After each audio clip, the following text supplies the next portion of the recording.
Iarabanao ny tokatrano manaraka ny meteotsika ny sary azy tamin'ny zanabolana mbola somary mandraondraona hatrany ny andro amin'ny tapany avaratra atsinanany nosy misy ny rahona avy any an-dranomasina manatona ny morotsiraka iny mitondra tandrivirahona ho an'ny ambiny kosa dia saika maina ny andro amin'ny ankapobeny bahatoerana ny masoandro vokany dia miakatra tanteraka aloha ny maripana zany efa nisy tafiakatra hatrany amin'ny 9 degré celsius raha ho an'ny avoatany indrindra tany amin'ny faritry vakinakaratry ny ho an'ny tapany atsimon'ny Madagasikara ihany koa dia misy hatrany amin'ny 7 degré celsius ny maripana any amin'ny tapany atsimon'ny nosy izay ho an'ny rapitso dia misy fikorontanana ihany koa ato atsimon'ny Madagasikara ato hitantsika amin'ny sary izao izay mety anmevana ny tandrivindraona amin'ny tapany atsimon'ny nosy iny izy ho an'ny rapitso tombanana mikisaka somary mianavaratra kokoa izay fikorontanana izay amin'ny andron'ny alatsinainy na ny fiandohan'ny herinandro vaovao vokany dia mety hitondra tandrivindraona ihany koa izay ho an'ny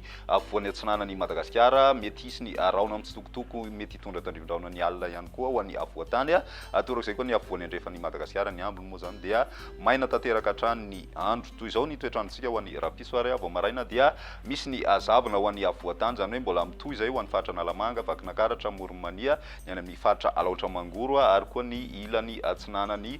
faritry Matsiatra ambony iny mety misy ny tandrivindraona vao maraina any amin'ny faritra atsinanana sy ny any amin'ny faritry Sava ary koa ny any amin'ny faritra Analanjorofo mandraondraona ny andro ny morotsiraky nosy be sy ny any amin'ny morotsiraky ny faritry Melaky mibalika kosa ny masoandro ho an'ny faritra sisa rehetra ho an'ny rapitso tolakandro mety hisy ny tandrivindraona any amin'ny faritry Melaky sy ny taniny faritry Menabe ary koa ny ilany andrefan'ny faritry Bongolava mandraondraona ny andro ny tapany atsimon'ny Madagasikara iny izay mety hisy tandrivindraona mandalo ihany koa indraindray indrindra moa zany any amin'ny Takariva ny any amin'ny tendrony avaratry ny nosy ihany koa torak'izay mbola mandraona hatrany ny andro ary mety arahina tandrivindraona koa izay ho an'ny tany Sofia ny ambiny kosa dia ny masoandro aloha no manjaka tanteraka araky ny hitantsika izao any avoatany sy ny morotsiraka atsimo andrefan'ny nosy ary ny any amin'ny tendrony avaratry Madagasikara no an'ny maripana vinavina amin'izay andron'ny rapitso izay dia eo amin'ny 7 sy 20 eo ny avoatany ho an'ny Analamanga eo amin'ny 20 degré celsius eo raha ny morotsiraka atsinanana kosa dia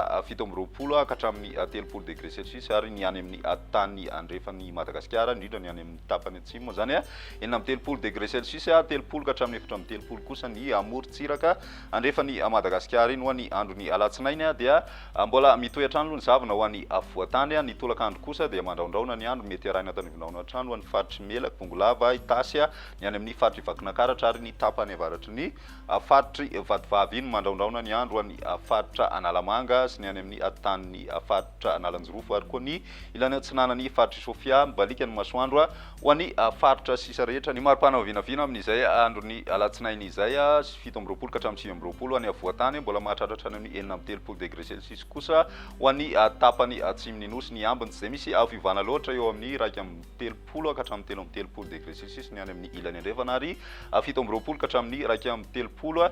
degré celsius kosa izay ho an'ny morotsiraka atsinanany Madagasikara iny amaranantsika azy ny andron'ny talata misy hatrany ny zavona vao maraina ho an'ny avoatany sy ny any amin'ny faritra Alaotra Mangoro mety mahazo ihany koa ny ilany atsinanany faritry Vakinakaratra iny misy ny orana mandalo any amin'ny faritry Sava sy Analanjorofo mandraondraona hatrany ihany koa ny andro ho an'ny taniny Melaky sy ny taniny faritry Menabe indrindra ny tolakandro zany ny ambiny dia ny masoandro hatrany aloha no manjaka ny maripana vinavina ho an'ny andron'ny talata dia eo amin'ny 17 ka hatramin'ny 20 any avoatany ary eo amin'ny 20 degré celsius kosa ho an'ny morotsiraka atsinanana ary tombanana miakatra hatrany amin'ny 30 degré celsius ny atitan'ny faritra Androy sy ny atitan'ny faritra atsimo andrefana iny eo amin'ny 30 ka hatramin'ny 4 degré celsius kosa ny tapany avaratra atsinanany Madagasikara izay ny meteotsika tamin'ny tian'io tia rapitso indray fotoana manampy veloma